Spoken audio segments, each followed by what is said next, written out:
Hola, ¿qué tal, queridos amigos y hermanos? Muy buenos días. El Señor les pueda bendecir. Feliz día lunes para cada uno de ustedes. Es un gusto el saludarles y volver a encontrarnos aquí en tu programa Lecciones de Vida. Recuerde, Lecciones de Vida es el espacio donde cada día repasamos y estudiamos la palabra de nuestro Señor. Bien, damos gracias a Dios porque nos da la vida, porque nos da de nuevo una oportunidad de estudiar su palabra. Que en este día podamos entonces juntos hacer su santa y divina voluntad. No olvide que llegamos a ustedes gracias a la bendición de Dios y con el apoyo de nuestros hermanos de la Iglesia Adventista del Séptimo Día. En Vida 104.1 FM, allí en la dirección general está nuestra hermana y amiga Andreina Muñoz. Y en el control técnico nuestro amigo y hermano Alan Tobar. Y no podemos dejar de saludar, y lo vamos a hacer todo el tiempo, de una manera muy calurosa a nuestros amigos y hermanos de Plenitud 104.1 FM, allá en Puerto Ayacucho, en el estado Amazonas. Así que para ustedes, apreciados hermanos, un gran saludo, un gran abrazo y que el Señor les pueda bendecir. No olviden también que necesitamos cada día cimentar nuestra vida en nuestro Señor, en el Dios Todopoderoso. Bien, les habla un servidor, su amigo y hermano Dani Zambrano, como todas las mañanas, y damos gracias a Dios porque hoy Él nos vuelve a dar la oportunidad de estudiar su palabra. Recuerde, estamos en nuestra lección número 2, la zarza ardiente. El versículo de memoria lo encontramos en el libro de Éxodo, capítulo número 3, los versículos números 7 al 8. Dice allí la palabra de nuestro Señor. El Señor le dijo: he visto la aflicción de mi pueblo que está en Egipto. He oído el clamor que les arrancan sus opresores, pues conozco sus angustias y he descendido a librarlos de mano de los egipcios y a sacarlos de este país para llevarlos a una tierra buena y espaciosa que emanan leche y miel. Y no olvide que en el contexto de Reavivados por su palabra, hoy lunes 7 de julio nos corresponde la lectura de Éxodo, capítulo número 32. Éxodo, capítulo número 32. Bien, vamos a orar, apreciados hermanos, para iniciar nuestro estudio en la mañana de hoy. Querido Señor que estás en los cielos, estamos agradecidos a ti, Padre Celestial, por tu amor, por tu bondad y tu misericordia. Alabado y glorificado sea tu nombre. Pedimos, Señor eterno, tu bendición. Pedimos tu dirección y pedimos que seas tú hablando a nuestras vidas. Señor, enséñanos en este día. Perdona, Padre Celestial, nuestros pecados.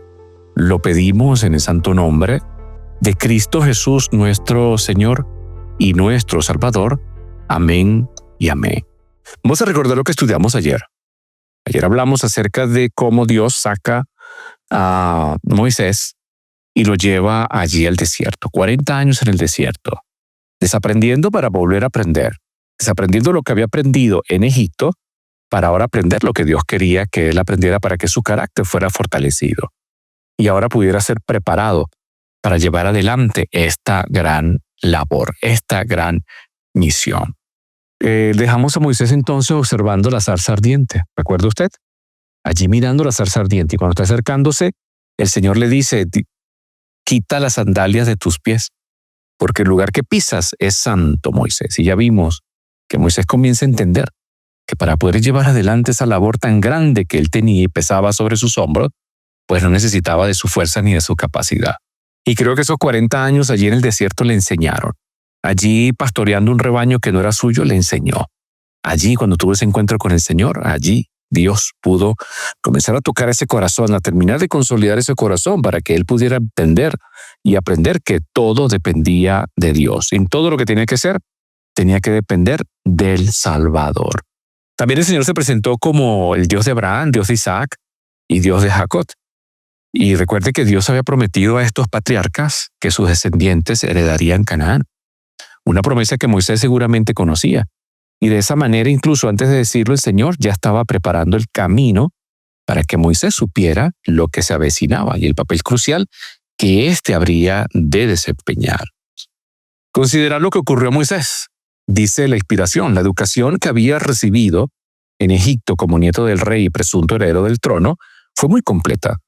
Nada fue descuidado de lo que se pensaba que podía hacerle sabio. Según entendían los egipcios, la sabiduría, claro está. Recibió un adiestramiento civil y militar de orden superior. Se sintió completamente preparado para la obra de libertar a Israel de la esclavitud. Pero Dios no lo vio así. Su providencia señaló a Moisés un período de 40 años de preparación en el desierto como pastor de ovejas.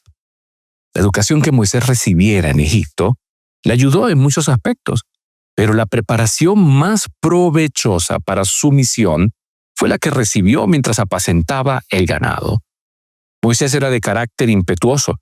En Egipto, en su calidad de afortunado caudillo militar y favorito del rey y de la nación, se había acostumbrado a recibir alabanza y adulación.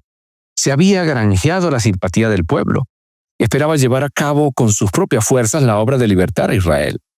Muy diferentes fueron las lecciones entonces que hubo de aprender como representante de Dios.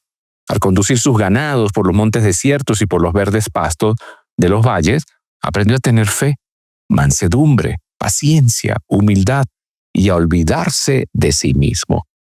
Aprendió a cuidar a seres débiles y enfermos, a salir en busca de los descarriados, a ser paciente con los revoltosos, a proteger los corderos y a nutrir los miembros del rebaño, ya viejos y enclenques. En esta labor, Moisés fue acercándose al Supremo Pastor.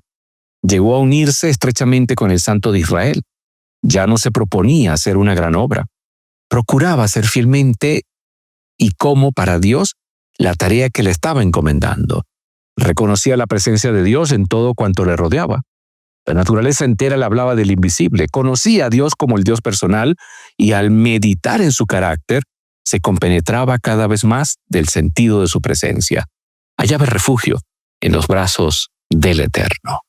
Ahora yo le pregunto, ¿hallamos refugio nosotros en Él, no? En las manos de Dios?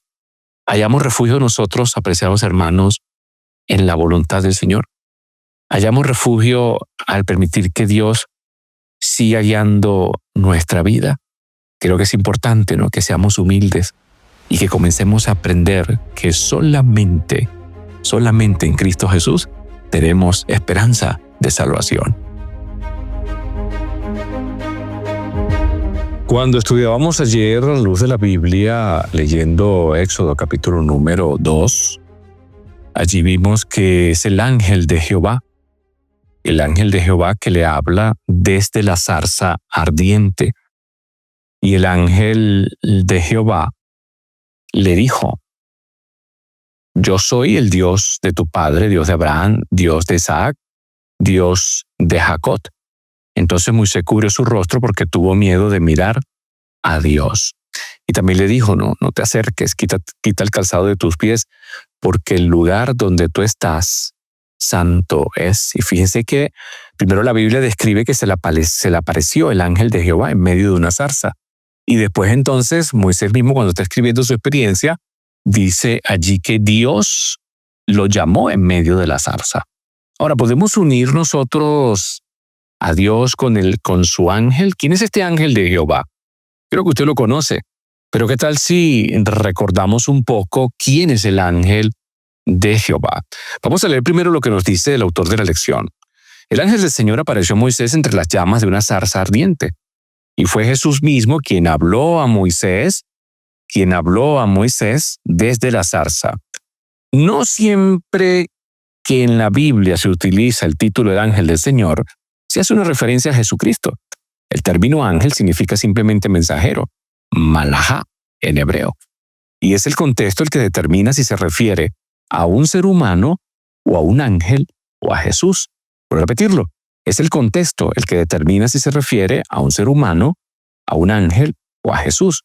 Pero en muchos casos, y casi todos los casos, el ángel del Señor se refiere en la Biblia a una persona divina. Y en este caso es Jesús. Entonces, cuando es así, el ángel del Señor no solo habla en nombre de éste, sino que es el Señor mismo.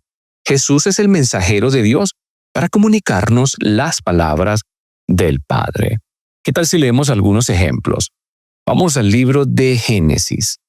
Libro de Génesis, y vamos a ver allí el capítulo número 22. Génesis, el capítulo número 22, y vamos a leer los versículos número 11 primero. Dice allí lo siguiente: entonces el ángel de Jehová le dio voces desde el cielo y dijo, Abraham, Abraham. Y él respondió, heme aquí. Ahora leamos los versículos 15 al 18. Y llamó el ángel de Jehová a Abraham por segunda vez desde el cielo. Y dijo, por mí mismo he jurado, dice Jehová, que por cuanto has hecho esto y no me has rehusado tu hijo y tu único hijo, de cierto te bendeciré y te multiplicaré. Y tu descendencia como la estrella del cielo, multiplicaré tu descendencia como las estrellas del cielo y como la arena que está a la orilla del mar, y tu descendencia poseerá las puertas de sus enemigos. En tus simientes serán benditas todas las simientes de la tierra, y por cuanto obedeciste a mi voz. Ahora fíjense que el ángel de Jehová dice, ¿no?, que por él mismo ha jurado, y ningún ángel puede jurar por sí mismo. El único que puede jurar por sí mismo, porque no hay más nadie por encima de él, porque él es el Todopoderoso, es Cristo Jesús, es nuestro Dios. Pero vuelvo a repetirles la pregunta, ¿quién es el ángel de Jehová? Vamos a dejar que sea la palabra del Señor la que nos permita entender esto, y vamos a utilizar la palabra del Señor. Vamos a la Biblia. Vamos a la Biblia y vamos allí a ubicar algunos textos bien importantes. Permítanme, apreciados hermanos, leerles primero Génesis, capítulo número 16, del 7 al 12. Dice allí, y la halló el ángel de Jehová junto a una fuente de agua en el desierto, junto a la fuente que está en el camino de Shur. Y le dijo a Agar, sierva de Sarai, ¿es dónde vienes tú? ¿Y a dónde vas? Y ella respondió, huyo de delante de Sarai mi señora. Y le dijo el ángel de Jehová. Fíjense que el ángel de Jehová se le aparece, le pregunta, y luego entonces le da una orden, vuélvete a tu señora y ponte sumisa bajo su mano. Le dijo también el ángel de Jehová, multiplicaré tanto tu descendencia que no podrás ser contada a causa de la multitud. Además, le dijo el ángel de Jehová, he aquí que has, he aquí que has concebido y darás a luz un hijo y llamarás su nombre Ismael, porque Jehová ha oído tu aflicción, y él será hombre fiero, su mano será contra todos y la mano de todos contra él, y delante de todos sus hermanos habitará. Ahora, en este caso es el mismo Jesús que está hablando, porque un ángel no podía conceder esa petición y hacer de ella y darle bastantes hijos. Entonces, como vemos en este caso, es Cristo Jesús. Se toma y se ve por las características que se toma. Podemos leer también Éxodo 3:2, y se le apareció el ángel de Jehová en una llama de fuego en medio de la zarza, y vio que la zarza ardía en fuego y la zarza no se consumía, ya lo hemos visto, y luego se identifica como Dios. Una cita muy importante donde también aparece el ángel de Jehová es Jueces 2, versículos 1 al 4. Y el ángel de Jehová subió de Gilgal a Boquín y dijo, yo saqué de Egipto, yo os introduje en la tierra de la cual había jurado a vuestros padres diciendo, no invalidaré jamás mi pacto con vosotros. Ahora, no es un ángel cualquiera que está hablando allí, es Cristo Jesús, es Jehová de los ejércitos. Él es el único que tuvo el poder para sacar entonces al pueblo de Israel. Y así muchas citas más, permítanme leerles una más. Zacarías, capítulo número 1, verso 12. Respondió el ángel de Jehová y dijo, oh Jehová de los ejércitos, ¿hasta cuándo no tendrás piedad de Jerusalén y de las ciudades de Judá, con las cuales has estado irado por espacio de 70 años? Ahora, ¿quién es el que le dijo, en este caso a Jeremías, 70 años será el cautiverio? Dios mismo, el ángel de Jehová, Cristo Jesús. Entonces, la identidad precisa del ángel del Señor no es proporcionada en la Biblia. Sin embargo, hay muchas claves importantes sobre su identidad. Y como hemos visto, hay referencias en el Antiguo y Nuevo Testamento sobre ángeles del Señor, un ángel del Señor y el ángel del Señor. Y parece que cuando se usa el artículo definido él, es para especificar un ser único, separado de los otros ángeles. El ángel del Señor habla como Dios, se identifica a sí mismo como Dios y ejerce las responsabilidades de Dios. Y en muchas de estas apariciones, aquellos que vieron el ángel del Señor temieron por sus vidas, porque ellos habían visto al Señor. Por lo tanto, está claro que al menos que en algunas ocasiones el ángel del Señor es una teofanía, una aparición de Dios en forma física, y los que lo veían sentían temor. Las apariciones del ángel del Señor cesaron después de la encarnación de Cristo. Después la Biblia menciona son mensajeros del Señor. Ahora, los ángeles también en muchos casos son mencionados como el ángel del Señor. Pero debemos de ubicar bien el contexto, ¿verdad? Por ejemplo, fíjense, Mateo 28:2. Y hubo un gran terremoto porque un ángel del Señor descendió del cielo y llegando removió la piedra y se sentó sobre ella. Allí dice que el ángel, allí dice en la versión King James, no aparece un ángel, sino dice el ángel del Señor descendió del cielo y removió la piedra de la tumba de Jesús. Ahora es importante notar que en el griego original no tiene ningún artículo delante del ángel. Entonces podría ser el ángel o un ángel. Pero el artículo debe ser suministrado por los traductores. Otras traducciones, además de la Biblia King James, dice que era un ángel, que es la mejor expresión. Ahora, es posible que las apariciones del ángel del Señor fueran manifestaciones de Cristo antes de su encarnación. Jesús declaró de sí mismo que existió, recuerde, antes que Abraham fuese. Así que resulta lógico que él estuviera activo y se manifestara en el mundo. Cualquiera que sea el caso, ya sea que el ángel del Señor fuese una aparición preencarnada de Jesucristo, cristofanía, o una aparición del Dios, el Padre, teofanía. Es muy probable que la frase entonces del ángel del Señor identifique entonces a una aparición física de Dios. Esa es la opinión, ¿no?, que presentan algunos y la opinión que podemos nosotros compartir.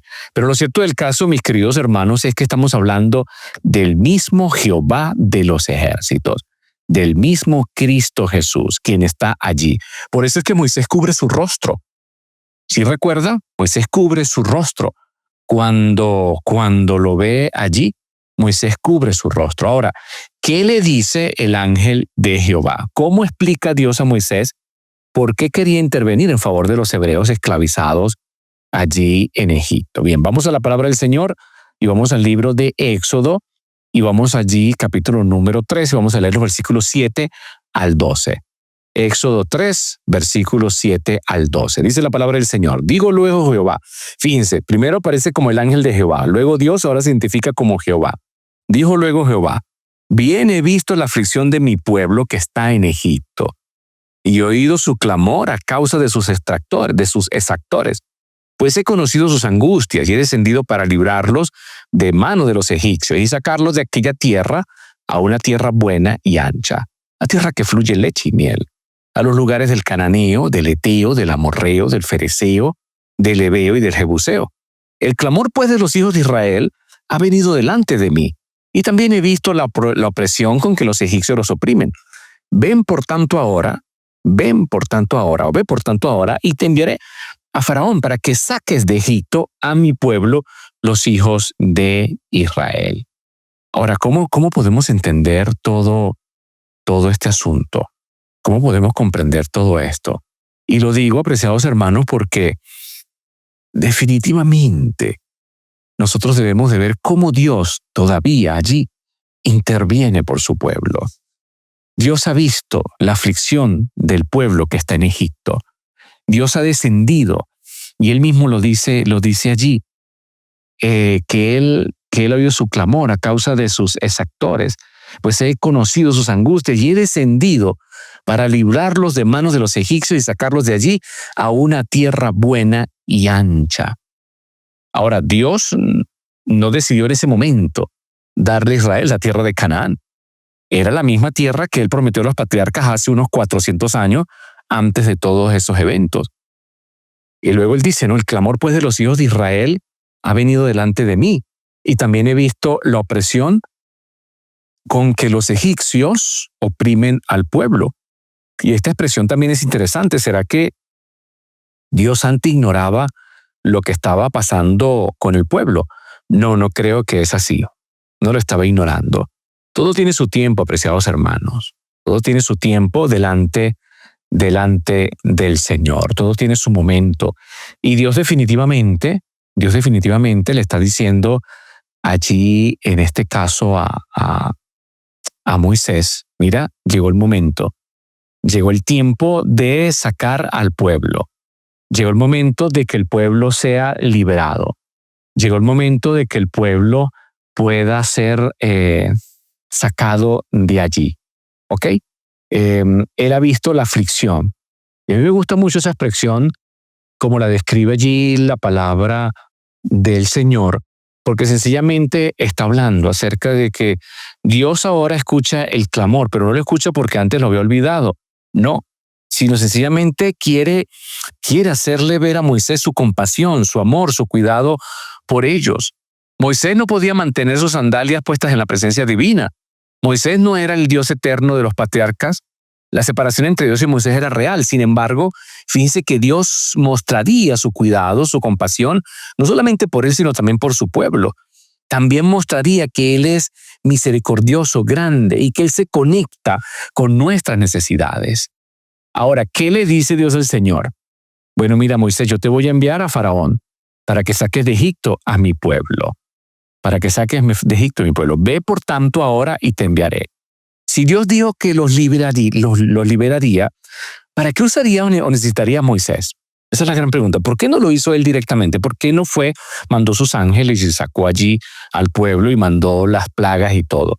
Fíjense que esto demuestra que Dios a menudo usa y elige confiar en sus instrumentos humanos, en sus siervos.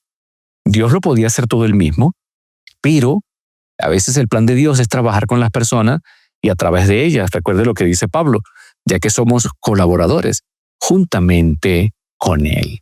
Ahora, ¿permite usted que Dios trabaje en su vida para que usted pueda ser un instrumento para que otros puedan conocer del gran amor del Señor? La característica de la tierra que Dios le da a Moisés, a lo que piensa llevar a su pueblo, es muy interesante. Debemos de recordarlo y tomarlo en cuenta. Sacarlos de aquella tierra a una tierra buena y ancha, y a tierra que fluye leche y miel, a los lugares del cananeo, del eteo, del amorreo, del fereceo, del heveo y del jebuseo. ¿Qué quiso decir el Señor con eso? Porque dice que una tierra ancha. Fíjense que cuando el pueblo de Israel está allí no en Gosén, pero ahora son esclavos. Algunos dicen que la fertilidad de Palestina no igualaba a la de Egipto, pero la tierra entonces de Palestina produce también grandes cosechas de cereales. Allí también hay cultivos, allí también hay aceitunas, hay higos, hay cebada. Entonces, desde un punto de vista moderno, Canaán parece un país pequeño, algo menor que Bélgica, dicen algunos, pero a los israelitas del tiempo de Moisés les parecía espacioso, pues era considerablemente más grande que toda la región del delta de Egipto, de la cual habían ocupado solo una pequeña parte. Ahora, no olvide que la tierra prometida en el pacto de Dios, el pacto que Dios hizo con Abraham, Génesis 15, 18 al 21, y que en realidad fue poseída por David y Salomón, Primera de Reyes 4:21, incluía no solo Palestina, sino también una considerable zona de Siria. Usted lo puede ver en los mapas que aparecen allí en la Biblia. Esta tierra entonces fluía leche y miel, y esta expresión se usa por primera vez aquí, y luego va a ser común en los libros posteriores, en Números 13, en Deuteronomio 26, Deuteronomio 31, Jeremías 11, Jeremías 32, Ezequiel 20, etc. Y esta era una expresión proverbial para una tierra de abundancia y no debería extremársele dándole un significado literal. Tenía el propósito de ser una descripción figurada a la de la gran fertilidad y belleza natural de la tierra de Canaán. Leche y miel son los más simples y los más selectos productos de una tierra que abunda en pastos y flores.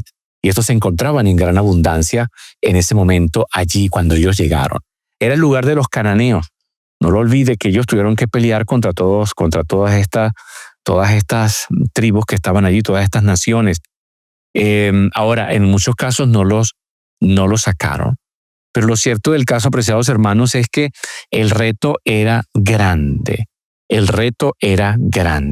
Otro detalle interesante, Dios llama allí con Moisés, Dios llama al pueblo de Israel mi pueblo, Éxodo 3, versículo número 7. Es decir, fíjense, esto lo hace incluso antes del Sinaí y de la ratificación del pacto. Ellos eran su pueblo y Él los haría habitar y prosperar si obedecía en la tierra de Canaán como prometió a sus ancestros. Y Dios hoy a usted y a mí también nos llama a su pueblo. Y Él ha prometido bendecirnos y que estemos por Él por toda la eternidad si nosotros decidimos hacer todas las cosas conforme a sus designios y conforme a su voluntad. La pregunta es sencilla. ¿Estamos dispuestos nosotros a obedecer el nombre del Señor? Antes de partir a cumplir esta misión, entonces Moisés recibió su alta comisión para su gran obra de una manera que le infundió temor y le hizo reconocer algo que nosotros también deberíamos reconocer. Y es reconocer nuestra debilidad e indignidad. Me gusta mucho porque el libro La verdad acerca de los ángeles dice que le hizo reconocer profundamente su propia debilidad e indignidad. Mientras entonces estaba dedicado a sus deberes, Moisés, ya hemos visto, vio una zarza cuyo tronco, ramas y follaje ardían, pero no se consumía. Se acercó y allí oyó una voz que desde las llamas le habló, y era la voz de Dios. Era aquel que en tiempos pasados se había revelado a los padres como el ángel del pacto. Y Moisés se estremeció de terror al escuchar al Señor mencionar su nombre. Con labios trémulos respondió, heme aquí. Y se le amonestó entonces a no acercarse a su Creador con una familiaridad indebida. Quita tu calzado de tus pies, porque el lugar en que tú estás, tierra santa es. Yo creo que Moisés, cuando escuchó que Dios le dijo, te voy a enviar a Faraón para que saques de Egipto mi pueblo, los israelitas, fíjese que Dios los llama a mi pueblo, era una gran tarea. Moisés quizás pensó y dijo, esto es una gran tarea.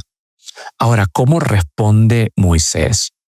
Y la manera como responde Moisés, mis queridos hermanos, nos muestra a nosotros que Moisés, en verdad, durante esos 40 años en el desierto, había cambiado.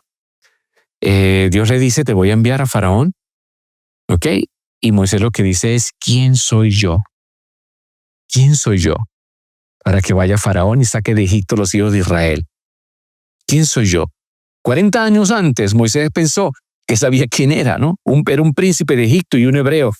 Y era el que podía liberar, era el que fuerte, él podía matar, él podía formar un ejército. Él era el que Dios había escogido.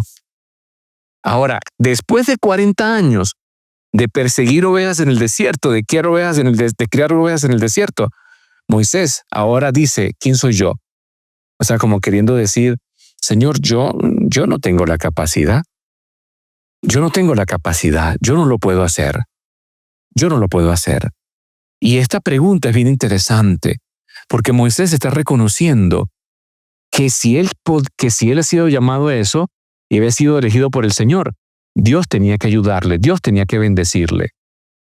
Y ahora este principio de su carácter indicaba su humildad, indicaba que no era digno de realizar lo que se le pide, indicaba que él necesitaba depender totalmente del Señor. Por eso Dios le dice, ¿no? Yo estaré contigo. Yo voy a estar contigo. No vas a estar solo, Moisés. Yo voy a estar contigo. Yo estaré contigo. Y creo que eso es una gran promesa, apreciados hermanos. No hay ninguna habilidad humana, ni poder humano, ni inventiva propia del hombre que pueda realizar lo que solo es posible, cooperando con Dios y permitiendo que Dios actúe en nuestra vida. No hay una promesa mayor que pueda llegar hasta usted y hasta mí, hasta un siervo del Señor, que la que le fue dada a Moisés en el tiempo cuando él fue llamado.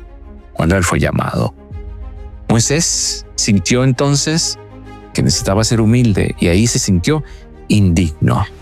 Ahora, ¿por qué es tan importante la humildad y el sentido de la propia indignidad para quien pretende seguir al Señor y hacer algo?